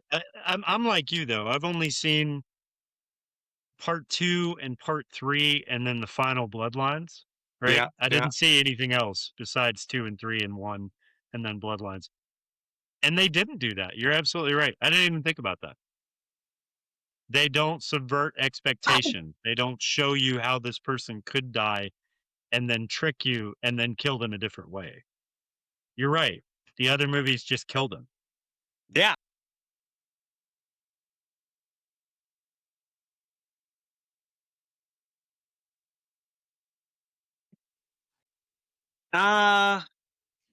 It just, you kind of pretty much, just like with a lot of other horror movies, I think, you're right. Yeah. Right up when you see what's going to happen, it's very clearly, pretty much in the beginning, obvious what's going to happen. Yeah. Yeah, more or less. Yeah, so this you're right about that movie one. Yeah. is the better film, right? Yeah. The only time I think, and keep in mind, like I said, I didn't see anything past 3. Yeah. And Bloodlines, they do it again. They come back and they start showing you ways that this person could die, and they subvert expectations, and they die completely differently than you thought they were. But that's the only other film that does it besides this one. I think that's why this one is the better movie. That's true. Yeah.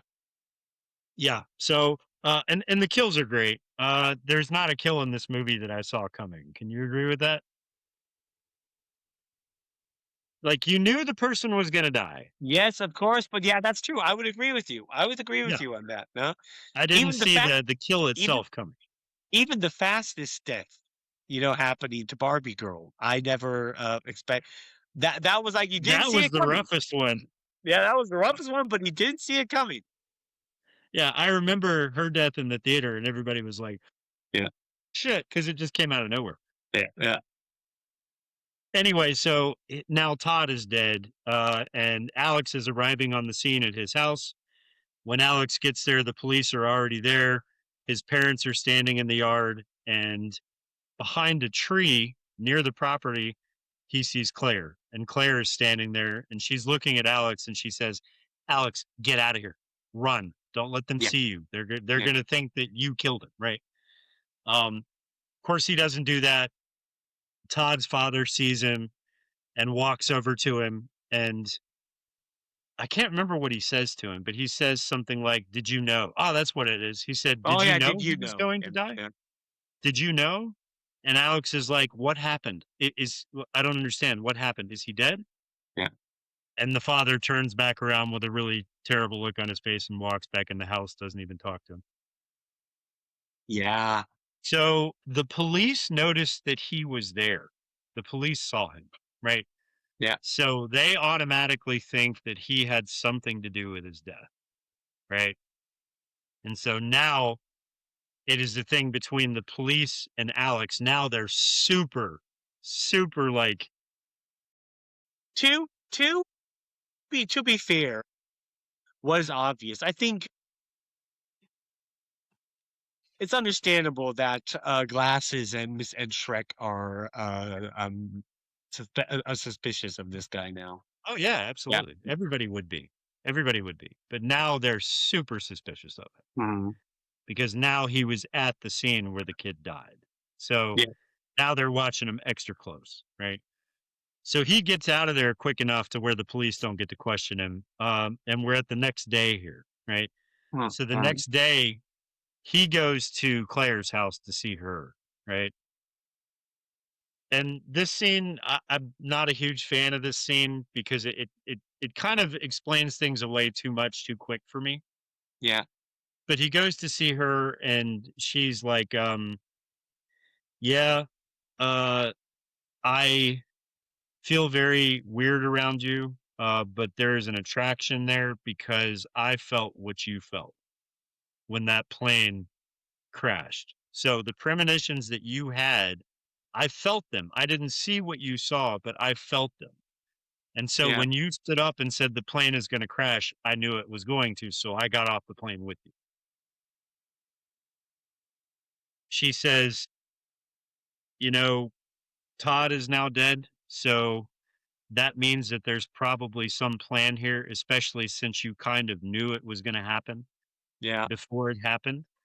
So they make this odd decision. I'm glad they make the decision, but it is an odd decision. They're like, well, maybe if you can see his body, then you'll get another premonition about who's next. Yeah. Right.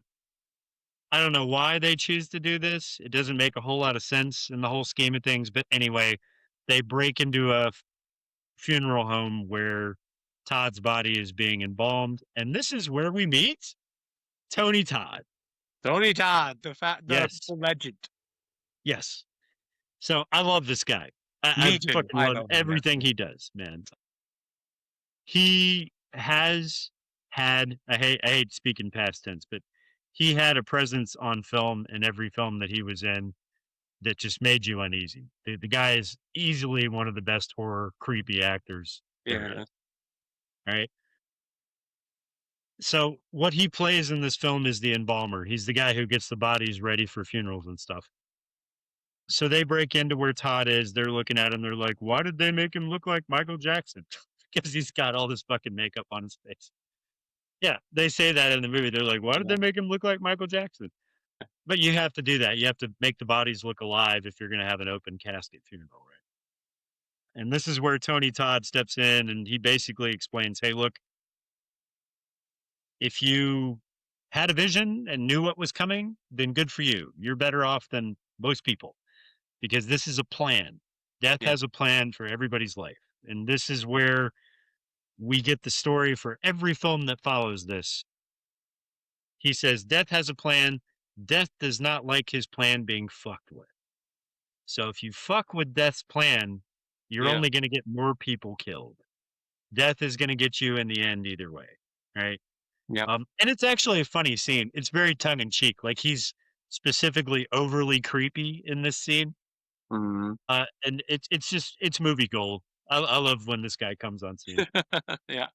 So he basically just reinforces what they believe about Death's plan in the scenario. So now Mhm. they're fixated on this. Both of them are like, okay, so this is a plan, and Death is now out to get us because we cheated Death, Yeah. right? So now we go into research mode, right? He goes back to his place and starts going through like the seating on the plane, right? Yeah. this is the part that I find shaky, but honestly, if on second thought, if they hadn't put it in the movie, it would have not worked. So, Yeah, they okay. had to come up with something. Yeah. Yeah.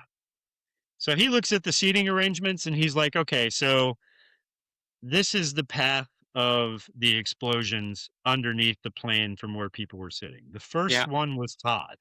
Yeah. Todd was the one who would have died, but and I'm not exactly sure how this went, but I think Todd moved his seat as well for whatever reason. I can't remember. Yeah. So he moved up. So whoever took his spot died first, right? Mhm. So that made death skip him. So Todd got skipped. The next person in line to die was this person, and then it would have been this person and this person, according to the explosions on the plane. Yeah. So then, with that reasoning, he's able to deduct who comes next. So, through their investigations into where the explosion started, they've come Yeah. down to that the next death is going to be the teacher, right? Mhm. Yeah. And so, when they have this realization, he's like, okay, gone. He leaves his house and he's heading directly for her house. Right. Uh, so maybe this is nitpicking, Mike, but this guy goes everywhere on foot. Did you notice that? Yeah, okay, yeah, I noticed that. Yeah, yeah. It's never really shown Like, how he gets around. Yeah. To be yeah, honest, it's I it's till a you brought it up, plot now I haven't device. really thought about it. Yeah, it's a plot device because everybody else in this movie is 17 or 18 years old and they're all driving, except for Stifler's character, who is on a bicycle, right? Yeah. Everywhere he goes. And one thing we missed, there's a reason for that. This guy's a complete fucking idiot. And earlier at the memorial, he went to Alex's character or Alex and was like, "Hey, do you think this?" Like all these stupid questions because he thinks that Alex can see the future, right? And he's like, "But by the way, I'm gonna be okay. But I took my driver's test the other day and I got a 72, which is like the lowest score you can make, but I still passed." And the guy who was in the car with me, who graded my driving, told me I'm gonna die at a really young age. Is that true? So Stifler's character is the biggest fucking idiot, but he's very likable. Yeah. I think I liked his character more than anybody else in the show, and that's probably because I kind of stick up for the underdog. But whatever, Yeah. He's just the lovable idiot. Yeah. Anyway, so Alex is on his way to the teacher's house. Now we get a view of what's going on inside the teacher's house. This woman has decided to leave her job and leave town, so she is packing up her house. Yeah. There's something in the scene that I noticed that I feel like was probably going to be a staple of this series, but we never see it again in any of the other movies. Well, But did you notice that in every room, and you'd have to go back to catch this or maybe look it up on the internet, in every room of a person who is about to die, there's some kind of creepy doll. I really haven't noticed that now. Yep.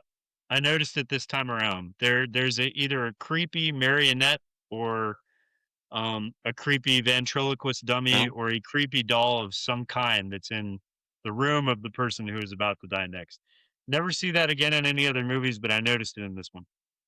Um, so she is packing up her house to leave, and she's on the phone with one of her friends, and she's like, "Yeah, I can't take it here anymore.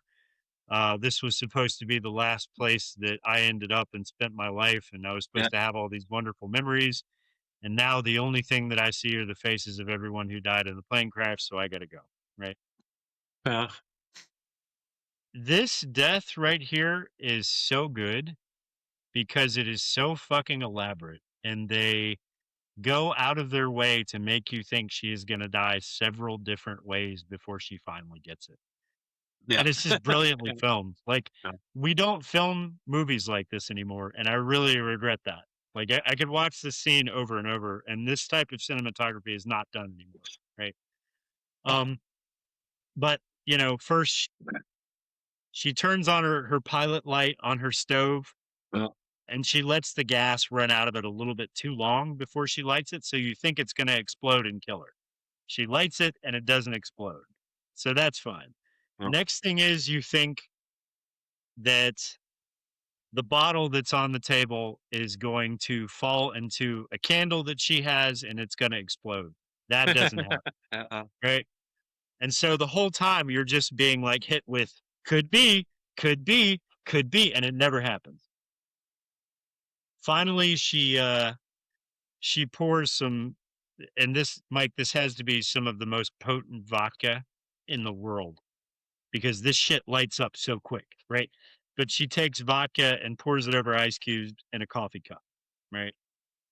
As she does this, we see the bottom of the cup, and the bottom of the cup, the ceramic mug cracks. Yeah. And as it cracks, you see the vodka coming out of the bottom of the mug. She picks up the mug, walks it across the room to her computer, and as she's doing that, it's dripping out of the bottom of the mug and making a path on the floor, right? Yeah. She then puts the mug on top of her like ancient early 2000s computer monitor, right? Yeah. And when she puts it on top of that, it continues leaking inside of the monitor. A drip comes off, hits the motherboard, shorts the motherboard, makes the computer explode, and a shard from the screen comes out and hits her right in the jugular vein of the neck, right? So she's bleeding profusely. Cut back to outside. Alex is hauling Not ass. Go ahead. necessarily, but because she's stupid enough to pull it out. Yeah, but that's horror movie etiquette, Mike. That's horror movie etiquette. Just for anybody out there. Okay, so I was trained as a medic. One of the first things you learn is if you get impaled by anything, anywhere, do not pull it out yourself. That is the stupidest fucking thing you could do. But Well, whatever. It's horror movie etiquette. When was the last movie you saw somebody get stuck by something and they just left it in their body? Yeah. It just happens every time. So if she had left this thing in her neck, she may have lived a little bit longer. Yeah. But she pulls it out, blood goes everywhere. She's kind of running across the house to try to get to her kitchen where Yeah. she has like rags and stuff that she can put pressure on it with. As she's doing that, the computer monitor has caused a fire after it explodes. The fire hits the ground and it hits the vodka trail that she left leading from the kitchen over there, and it catches on fire, and the trail Yeah. catches on fire behind her. There's right? something. There's two things actually you might have not noticed. Go ahead. The are fire they? trail follows her. Yeah. Goes exactly the same direction that she is. Yep. I'm not sure if you noticed that. Yeah. Yeah, I noticed that. But I chalked that up to the fact that as she was walking over to the computer, the vodka was dripping out in that exact trail, and she just happened to run back in that exact same trail. Yeah. Because we see when the fire gets back to where she is, that's where the bottle of vodka is sitting that she filled it. But this is something you have to also with Todd's death when the water was coming towards him. Yeah, that's right. When- We missed that. Yeah, when he yeah, walked yeah. away, the water automatically just started flowing in his direction. Yeah. What does not happen? Huh? That's right. 'Cause Yeah, water- death is manipulating all of this stuff. Yeah, so that's pretty much what sees that this is basically being manipulated by a force. You could solve that is also something that the sequels failed to do. They put in these small things that showed you that everything was being manipulated by death. Like the water, no, on a straight floor, just changing its direction, and not like water does go in multiple directions. You have one trail of water following the guy around, huh? Right. Or a fire, for example, a line of fire following this woman around throughout the entire apartment. That's all. Yeah. That's a sign of death manipulating things. Yeah, and you're right. They didn't do it in the sequels. Usually in the sequels, what would happen is like a belt would pop or something would do something, which was a very natural thing that could happen. But the water from the toilet also, after the first kill with Todd, leaks backwards back into the toilet again. Yeah. So very supernatural stuff that's going on, right? Anyway, fire trail follows her all the way back to the kitchen. And it actually passes her, Mike. So it gets there before she gets there. So the fire gets straight back to the bottle of vodka. Yeah. And the fire hits the bottle of vodka. The bottle of vodka explodes, sending shards of glass everywhere, hitting her and knocking her on the ground. So now she's covered in shards of glass, laying on her back in the ground in the kitchen. By the way, everything's on fire because when this bottle exploded, it set everything on fire. So she's on the ground and I love this part. She's reaching up onto the counter to grab a rag because she thinks if she can get that rag, she can tie it and maybe put some pressure on the wound. Well, this rag is attached to an entire block of steak knives, right? Yeah. So when she pulls on the rag, she pulls the steak knives off. The biggest knife from inside the steak knife block hits her dead center of her chest and just impales her. So now she's on the ground and can't move because this thing is all the way through her into the ground. At this very moment, Alex runs in the door to her house and runs to her on the floor and is like, oh shit, what can I do? Okay, I'm going to get this knife out of you. So he reaches down and grabs the knife. And as he's trying to pull it out, another explosion happens from the table because I think another bottle of something caught on fire. Yeah. It explodes. And when that happens, the chair from the table falls down onto the knife that's in her chest and pushes it even further into her. Right. So she's dead, like instantly dead. He doesn't know this, pulls the chair away, reaches down, grabs the steak knife and pulls it out. Realizing she's dead, and then as he's standing there with the knife in his hand, looking around the house, he realizes everything's on fire and he has to get out of the house. But what he's done unknowingly is now his fingerprints are all over the knife. Yeah. And the pattern from his boots are on the floor in her blood. And so he leaves the house, right? Now, Mike, how many explosives do you think this woman kept in her house? Or are we just going to chalk this up to death doing his thing again? I would say it's Death doing his thing because there's no way everything would explode like this. But I would say it's Death doing its thing. You can pretty much. This is kind of the thing. Also, everything that happens unrealistically, you can pretty much tie it down to Death manipulating things. Yeah, would have to be because Yeah. the top floor of this house explodes like she's hiding away propane tanks up there or some shit. Like, boom! It's a huge fireball. And keep in mind, this is also early 2000s or at least 2000. So all this is a practical effect. It's all like a real explosion. Yeah, so yeah. It's pretty cool, right? Whole house explodes. Stifler's character is, of course, coming across the street on his bicycle at the exact same time that Yeah. Alex runs out of the house. So he sees Alex running out of the house. Alex runs right past him like nothing happened. And Stifler's character's like, whoa, because the house is just engulfed in flames. I think from here, we get a scene of Claire, and she's called, yeah, that's what it is. She's called the jock, right, on the phone. We didn't see this happen, but she calls him and she says, hey, we need to meet up because he's on the run and he wants to talk to us. He's got something he wants to tell us. Yeah, yeah. Right. So the next scene we see is Claire and Stifler's character and the Barbie girlfriend and the jock all in the same car. Okay, for that we have to go back a little bit because you forgot a scene before this entire thing went down.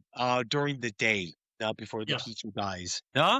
Alex meets up with Claire. Claire is a a girl that does modern art. Yeah. She shows Alex one of her atrocious modern art sculptures, and I don't care what people tell me. Modern art is atrocious. She says, "This is what feelings you cause in me." Alex looks at it and is like, "I'm sorry." It looks like shit, dude. Yeah, I mean, It's the ugliest fucking sculpture I've ever seen. Yeah, I just this scene I love because she's like these are the feelings you causing me. Like, make me feel. this is how you make me feel. Just like his reaction is, I'm sorry. Okay. However, Alex and Claire meet up in the city while That's they're right. having I a short completely talk. forgot this scene. And Yeah. Alex is telling Claire pretty much what he thinks is going on. And Claire wants to believe him, but doesn't. This happens actually before they go to Tony Todd, or shortly before or shortly after. I'm not sure. It's However, shortly after because yeah, this death happens before yeah, the teacher. the Right. jock and and his girlfriend Barbara see them sitting there, and then the jock turns around like a badass because he wants to just beat the shit out And of still wants to beat the shit out of this guy. Yeah. Alex for ruining his vacation. Huh? Almost hit Stifler, and then Yeah. Stifler comes coming up with his bike. Huh? However, in this they have a short discussion that is ended by Barbie. Huh? And Barbie more or less calms everybody down that you're all fucking crazy. Nothing is gonna happen to us. We're all gonna be fine, and you're all fucking. And while she was talking, standing on a tree, a bus comes by and hits her. Nobody expects that to happen. No. Yeah, and Except for Alex, because as they were sitting at the cafe, and this is also something they don't do in any of the other yeah, movies. yeah, He sees a reflection of a bus driving in the window of the cafe yeah, and turns around to see if the bus is there, and it's not there. So that was a premonition he had of the next yeah, death. Of course, he's so new at this, he doesn't know that, right? yeah, So Barbie basically breaks up their little fight, like you yeah, said, and then she says, "I'm done with this. You know what? If you're gonna let this rule your life, then you can just go die yourself." And the minute she says that, a bus comes out of nowhere and just fucking wrecks her, dude. yeah, This is a good death. yeah, Just happened. It shocks everybody. Like I said in the theater when I saw it, everybody was like, "Oh shit!" So yeah, they've all got blood on their face too because they were yeah. standing so close to her that they got hit with their blood. So yeah, I completely forgot her death. You're right. Yeah. So So now she we died can before the teacher, and now exactly. we have the So teacher's death. now we can Okay. jump back to Claire calling Stifler and Jock. No? Yeah. Because the Jock comes up, walking up to the statue, starts grabbing trying to scratch something into it. Stifler asks him, like, what are you doing? And the Jock is like, Barbie's name should be on this or whatever. I don't Right. remember. Yeah, we're just calling her Barbie anyway. Yeah, Barbie. He's like, her Yeah. name should be on this because she died too, whatever. Then now happens what you just said. Yeah. Yeah. So they're all together now in the same car because Claire has been told by Alex that he's in hiding now in the woods and wants them to meet up with him because he has something he wants to tell them. Yeah. So they're all riding in the same car. They head out to the woods, and she gets out of the car first and says, "Hey," of course, you have to remember this is the time where there were no cell phones. Everybody's on a normal landline. So she's like, "He told me he's between this place and this place. So I'm going to get out and walk there now. You guys go around the back way and then come back and we'll meet in the middle." And that's how we'll meet him. So she gets out of the car and goes to the woods and finds him, sits with him and talks with him for a little while. He goes on about how, hey, you know, every one of these deaths, I saw it happen now before it happened. I get these premonitions. So if we can recognize these premonitions for what they are, then we can stop death from killing us. That's his plan right now. So after he's done telling her his plan, the other two guys show up, right? And they all decide to get back in his car and go driving. So as they're driving, he's explaining this to them, right?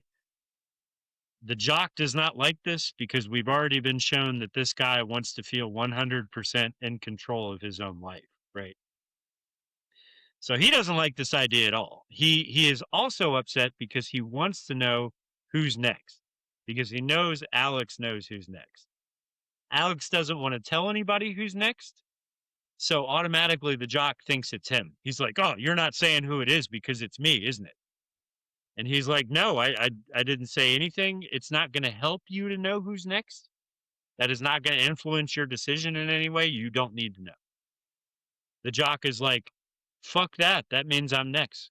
So why let death tell me when I'm gonna die? So he stomps on the fucking gas. This is a Dodge Charger. These things aren't fucking slow, right? He stomps on the gas, and we get this crazy scene where he's going through traffic, and there's near misses the entire time because he's just got it floored. He's probably going 80 miles an hour through the center of a city. There's cars missing him. There's a Mack truck that just barely misses colliding with his car. They're going and going and going. Everybody's telling him to stop the car. He's not going to stop the car. There's near miss after near miss after near miss. Finally, he stops on a train track, right? And not only does he stop on a train track, he stops on a train track where a train is coming. So now he's stopped on the train track. Both of the guardrails have come down, and there's no way out, right? He says, fuck it. I'm going to take my own life. I'm not going to let death decide when I die. Unfortunately, this guy's a prick because all the rest of them are in the car with him. Yeah. Right. And I fucking hate this guy. He's got all the doors locked, and he has the control over whether the doors get unlocked or not. And he's not letting them out of the car. So Stifler finally reaches up ahead and hits the button to unlock all the doors. Everybody else gets out of the car and runs to safety. He's still sitting in the car staring at them. And the train is coming, dude. It's like maybe like 300 meters down the track, right? It's getting closer and getting closer. He's still staring at them, and he's not going to get out of the car. And then all of a sudden he decides, fuck it, I want to live, and tries to get out, but the seatbelt is now jammed, and he can't get the seatbelt off. And he also can't get the car to start. So he has two options. He can either get out of the seatbelt and get out of the car, or start the car and drive it through the guardrails so that he doesn't get hit by the train. The car doesn't start, and he can't get out of the seatbelt. So it looks like this guy's going to die. And this is another time where the movie kind of subverts expectations. Yeah. Because you're pretty sure this guy's going to die. Like up until the second that it doesn't happen, right? The train's coming, and right when it's about like 5 meters from the car, Alex runs up, yanks him out of the seat, gets the seatbelt to open, and pulls him away from the car right when the car gets hit by the train. Right? Yeah. So now they're all on the side of the train track. I love this. They're all on the side of the train track. The train has just nailed his car. There's fire everywhere. They're standing there, and this is where Stifler's character just goes ballistic. He's like, "Fuck you!" Yeah, blah. He's going off about how he almost got him killed. He doesn't want to die yet. He starts saying things like, "I just got my fucking driver's license, and you almost killed me." There's a big piece of sheet metal on the track that we didn't see before, and it's right underneath the train on the track. And this train is just barreling over this thing. And as Stifler is screaming at him, a chain that's hanging from the bottom of the train hits the sheet metal and sends it flying. And it sends it flying right through Stifler's head. Yeah. So he's decapitated from the mouth up, right? And it's I didn't see this kill coming either.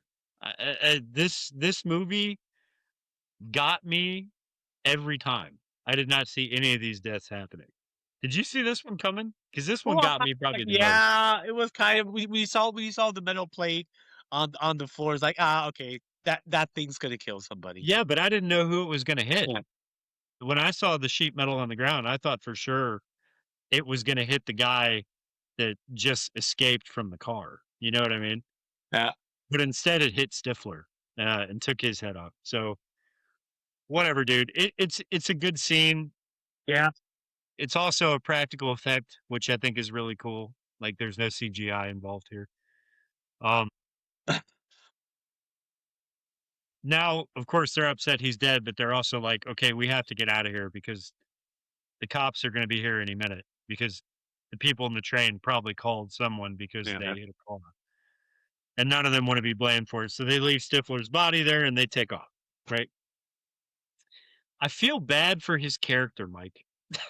Yeah. because nobody seemed to care that he died. Did you get that? Nobody Yeah, gave yeah. a Everybody was fuck. like, okay, he's dead. Fine. Let's go. Nobody cared, and he's like one of the nicest characters in the movie. Yes. I was pissed. I would have been more upset by his death than I was at Barbie's death. You know? So yeah. So now Stifler's dead. They all leave the scene, and if I'm not mistaken, they all congregate somewhere else. Is it in the woods or something? They all Yeah. kind of stop to talk, right? Yeah. So you have to keep in mind he's already explained to everybody what he knows about Death's plan and who's next. He says, "Okay, so you were next, and you saved yourself. So it skipped you, and it killed Stifler. That means the next person that's on the list is me. So Alex now thinks he's next, right? So Claire says, well, we have a few options. I can put you away in my family's cabin that's in the woods, and you can just hide out there and cheat death as long as you can. And that's probably the best option. So that's what they do. The next scene, I feel like this scene is pure comedy for me Yeah. because it's just absurd. Like, you don't know how many days have gone by. Yeah. But judging by the way Alex looks, it looks like it's been a week or two, right? He's got like stubble on his face. He's dirty. He looks like he hasn't like taken a bath. His hair's all fucked up. He's putting these fucking gloves on his hand because he doesn't want to get cut by anything. Like Yeah. the only thing he's eating is what's the English word for this shit, Mike? It's like it's like the canned yeah, food. it's meat that comes in a can, like potted Yeah, meat. canned meat. Yeah, canned meat. So he's like opening this thing with gloves on because he knows if he doesn't have gloves on, there's a really good chance that it's going to cut him, right? Who hasn't been cut by one of these fucking things? By the way, one of the worst designs in human history are these fucking cans and dog food cans because I get cut all the time by these fucking things. Anyway, he's got gloves on. He opens a can and is eating out of it. And as he's eating out of it, he's kind of laughing to himself. Like, yeah, motherfucker. You're not going to get me, motherfucker. He's like miserable by himself in this cabin thinking that he's cheating death and he's happy about it. So you see the inside of this cabin. It's kind of baby proofed. It is like the only way that I can describe what he's done. It's like an overprotective parent's house that has a new baby. Yeah. Anything that's sharp, he's got a cork over the top of it. Anything that could like possibly do any damage to him, he's covered it up with blankets. Like this place is basically a padded cell, right? Yeah. At one point, wind blows through the window and knocks over something on the counter, which falls on the ground and hits fishing poles that are sitting up against the wall. The fishing poles fall, and as they fall, the hook that is on the fishing pole grabs onto the doorknob of the closet and opens the closet, right? And he stops the closet from opening and slams his hand back on it before it can open. When he does that, a big metal spike from some garden tool protrudes through the door. So it's obvious to the viewer that he was about to get killed by this thing that was going to fall out of the closet. And so he's like, yeah, motherfucker, I got you again. I'm going to outlive you. I'm going to be here for years and you're never going to get to kill me. Right. And this whole scene is just pure comedy. Like, I feel like that's the only reason it was in the movie, is just to make you laugh. Right. Yeah. It is a funny scene. Yeah. As he's sitting there, I think he also has the plans that he had in his room earlier that show the explosion inside the plane. And he's looking at that and he's going over the seating arrangements of everybody. And then he realizes, shit, I forgot that I traded places with someone else. So technically, if I traded places with someone else, I'm not the next person in line to die. It would be Claire. Yeah. So He realizes Claire's the next person to die. So basically, he just spent probably 2 weeks in this cabin for no fucking reason at all. Which I think is hilarious. But it's also funny that the minute he realizes it is also the day when Death decides to attack Claire. Yeah. Right? So he gets out of there and starts running for her house. What we get now is a scene where I think both of the detectives are sitting outside of her house. Yeah. And they're kind of, and you can tell both these guys don't want to be there. Like they're Yeah, both no. like tired as shit. They've probably been staking out her house forever. Shrek is like, I just saw her at the window and then she disappeared. Right. So Yeah. they're like badly stalking this girl. Like she knows that they're there. Yeah. She's just looking out the window at their car. So she walks out there and she says, "Hey, I know what you guys are doing, but I'm not going to give up his location because I know you guys are going to go arrest him, and then there's a good chance that he's going to die." Right. Yeah. And they're like, "Well, we have to go arrest him, so why don't you just go with us?" And she's like, "No, I'm not leaving the house." I forget what they say to convince her to finally like give them the location of where he's staying. Do you remember? I don't. No, I don't remember. There's something that's said, but she gives them the What? location of the house. They drive out to the cabin in the woods where he's at. Right when they pull up, that's exactly the moment that he's had the premonition that she's going to die. So he runs out of the house, and there's like a rowboat on the property leading to water. He gets to the boat, hops in the boat, and kind of paddles away haphazardly as these cops are standing on the shore, like, fuck, it's a kid in a rowboat. They're like, we'll just go around to the other side and catch him when he gets out. Right. So they go to the other side, but he's already gotten there and he's on foot to her house. As he's on foot to her house, this is the scene where we get Death's big plan to kill her. Right. So I'm going to say that this death, it doesn't happen, but this could have all been avoided, Mike, if Americans were not stupid and put their telephone poles on the street. That is probably the dumbest thing we do. In Germany, all the power lines and everything is under the ground. Yeah, it's underneath So, the ground. so Yeah, okay. it's underneath the ground, so it can't be affected by bad weather, which Americans get a lot of, or anything else that could possibly fuck with them, right? Lightning strikes the telephone pole that's outside of her house, which knocks one of the telephone wires loose, and it's just flapping on the ground, spewing electricity everywhere, right? Uh, um, the telephone wire, I think, falls on the ground and starts like flapping around, and it's near her dog, right? Her dog is Yeah. outside on a leash, which pisses me off because you shouldn't leave your dog outside on a leash at night. That's fucking shitty. Anyway, the dog's on a leash outside. The electricity from the wire is really dangerously close to her dog. So she decides to go down there and get her dog free of the leash. She goes down there, and all of a sudden there's a gust of wind, and it picks up the it's like a clothing umbrella that you hang your clothing on to dry it. The wind grabs that thing and throws it through the air directly into her swimming pool, Yeah. which she has an above ground pool. And so now the above ground pool is impaled by this fucking thing, and it's spewing water everywhere. So now there's water on the ground and electricity. She still has to rescue her dog. So she goes down. She's able to get the dog free and tells him, "Hey, get the fuck out of here." So the dog runs away. She gets away from the water just in time, right as it gets electrified, climbs the lattice work on her house to get back into her room.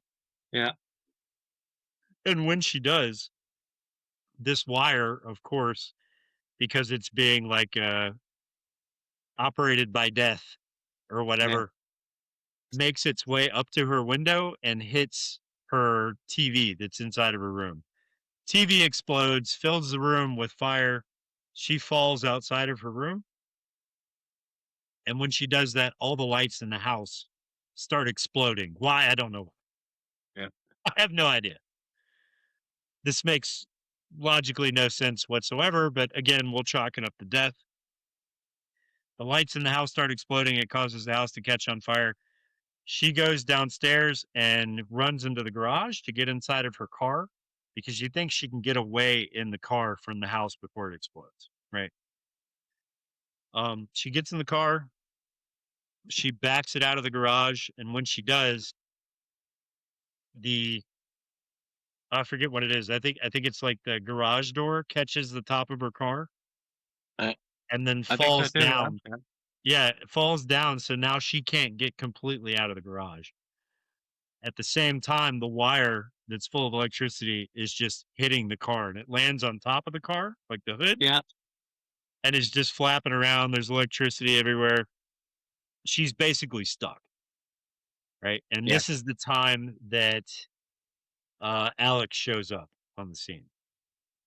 Do you remember where it goes from here? Because No, I I'm gonna can't be like honest. the ending of this movie is like kind of it all Yeah. happens Yeah. really I mean, fucking fast. however, Alex, what I remember is Alex gets Claire out, and after that, it cuts back like 6 months in the future. 6 months have passed or whatever. No, and you Yeah. see Jock, Alex, and Claire getting off a plane in France. No, on a So we vacation. know that he survived this. Yeah, yeah. So now they think the entire thing is what did I call it? The entire thing is over. They cheated as planned, and that now they can all go on living with their lives. No? Right. They're further sitting at a cafe having a drink until Alex gets another premonition. And then Yeah. all of a sudden he realized, okay, it's not over, and he's the next one. No? For some reason, Claire and the jock, they're like, yeah, okay, Yeah, we can help you, whatever. Claire's trying to he's get him. worried that if he's around them, Yeah. that they're gonna get killed with him. So Yeah, he's like, yeah. "You guys stay here, and I'm taking off." And Yeah. they're like, Yeah. "Whoa, what the fuck?" Right? Yeah. However, then you see Alex walking away, and then Claire screaming his name. Nah, because it's also obviously the scene that now Claire and Alex are dating. Yeah.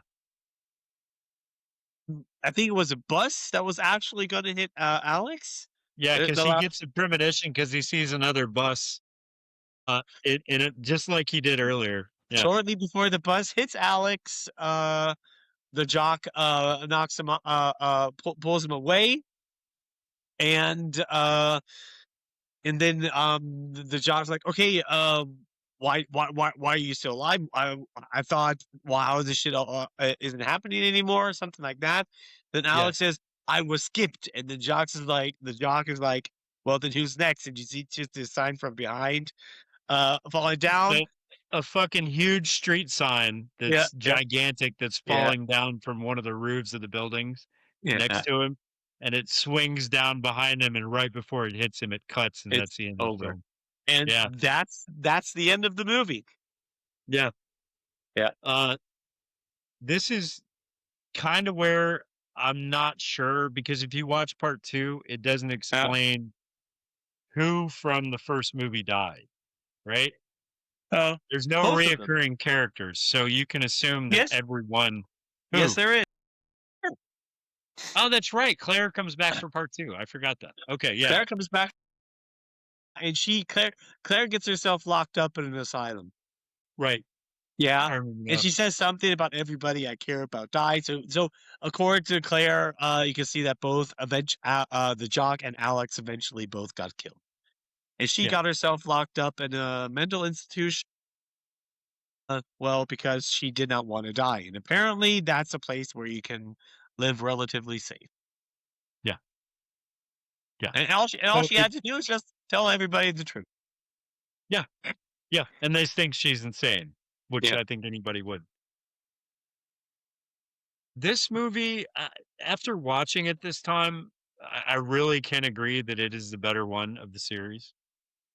I think that if you're a newcomer to this, and you really want to see these movies for what they're worth, maybe watch part 2 as well, because it has some really great death scenes in it. I think the log kill from the freeway is probably the most famous death of Yeah. any of the True. series. Like That's everybody true. remembers that one Yeah. That's because it true. is Yeah. horrific. Yeah. So watch this one, watch part 2, and then maybe skip the rest of them until the last one, Bloodlines, because Yeah. Bloodlines explains why this is happening. Like it does that thing that we talked about at the beginning of the podcast. It adds to, but doesn't take away. Yeah. So it adds more to the canon and more to the lore without removing anything. But I think if you watch part 1, part 2, and then that movie, that's all you need to see. Yeah. It's a brilliant series. It's done really well. It was an original idea that took off, and I think probably I'm not going to say more than any other horror franchise, but this horror franchise racked up a lot of money with sequels, Yes. It did. a It did. shit ton. And for good reason. It was an original idea. So, Yeah. but yeah, great movie. Not much to complain about, if barely anything. Give it a good solid 9 out of 10. No, Easy. me too. Yeah. Absolutely a 9 out of 10. Because there's really not much you can complain about in this movie. It's great. Mm. It is one of my. It's definitely one of my favorite horror movies. Yeah. Yeah. I'll put it in there. It's got the gore factor, which I know a lot of my buddies are like, yeah, horror's great, it's wonderful. If it doesn't have good gore in it, I'm not interesting. So if you're into gore, Yeah. I get it. It's not everybody's cup of tea, right? I understand liking gore because I've been a gore hound, but Yeah, there is but really good gore and kills in this movie. But the story is by far the best part of it. for me, the story is just as important as the gore. I mean, it's not like gore is cool and fine, but it's meaningless if the plot and the story and the characters are shit. In my Yeah. And this and is honestly, that's also the thing. Even back in the day, I have a lot of friends when when it was horror movies, it was basically to them just about people getting killed. yeah, No, the gore and the kills. It's like, oh, that guy died, and it's yeah, like, I don't know. That's something that always kind of bored me. When what I never really understood, because horror is more than just like people getting slaughtered. One of the reasons why Saw is not one of my favorite horror movies, I hate Saw. even though it's on our list. I know, I hate it though, dude. The first movie was great. Everything after that Wow, was it was, trash. yeah. The first movie was okay, First but movie's a mind fuck. yeah, everyone after that is like, it's just slaughter. Yeah, yeah, I mean, you can absolutely make a good horror movie with hardly anyone ever dying. I yeah, mean, good example of that is The Fly. yeah. But I mean, Yeah, that's got its amount of gore as well, you know? I know, but it's a horror movie with only one death, Yes, yes. Until and you that's get the to part main. 2. What? Except for part 2, yeah, but that is to a degree what makes it actually pretty kind of brilliant. And Yeah, also moved other horror movies where not necessarily that much people die. yeah. Sometimes it's even super brutal movie, like Bad Moon, for example, a werewolf movie. There's not much of Great deaths in film. that movie. Brilliant movie, by the way, But of course. that's everybody's complaint about that film, which is really sad because a lot of horror fans won't even watch the movie because they hear that there's no gore in it.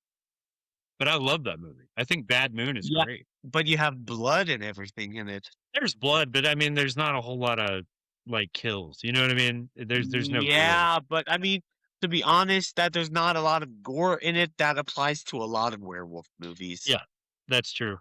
But So when that people, tends to be everybody's complaint about that film. But I don't get it because I thought it was great. One of the best yeah, werewolf designs there is. oh yeah, that's true. That's true. Yeah, the Bad Mhm. Moon, absolutely. But what just I want to come down to, I think, for me personally, story and plot has always been more important than gore. Yeah, I think, and see if you can agree with me on this. I think if you look into like George A. Romero's work, I think some of the stuff that makes horror great Yeah, is some of the practical gore effects. So if you go back to like Day of the Dead, Dawn of the Dead, stuff like that, the gore in that movie needed to be there, but the yeah, story was also there. And I think if you removed the gore from it, or the story from it, it wouldn't be a good movie. Both of those together in a mix Yeah. make those Yeah. movies fantastic. And I know we've got Terrifier 2 and 3 on our list, right? But that is the main argument I have with Terrifier, is that the kills are great, the gore is great, but that's pretty much all the movie is. Yeah. Both That's movies. There's Terrifier. just not a lot of story there. It's just fucking gore and shock, you know? Yeah. Which does not make a good movie. And I would argue Terrifier 2 and 3, it has its place, but I mean, it's just a bunch of fucking gore. That's all it is. Whatever. Anyway, we'll get to those films. You got anything else you want to say about this one? No, I don't. Okay. Good. What's our next movie, Mike? Actually, it's our next movie is a James Gunn movie. Oh. Okay. Can you guess? Can you guess? If I think about James Gunn, we already did one of his famous horror movies, so it's not that one. No. Slither. No, Slither! Oh, fuck yes! I forgot that was James Gunn, dude. I fucking love that movie. Yeah, it's great. That's the next one on the list. Okay, good. Slither is amazing. I'm watching that one with Chrissy because I know she hasn't seen it. Yeah. And it's fucking fantastic. Okay, I'm excited. We're gonna watch Slither next, shots. You're gonna love that. Okay, cool. So Slither is our next film. Make sure you catch us for that one. Like Mike said, drop us a like, leave us some comments, and we'll see you guys next time. Until then, I'm Matt. I'm Mike. I'll see you guys around. See you guys. Bye. The blackest dies. The devil dies. Simply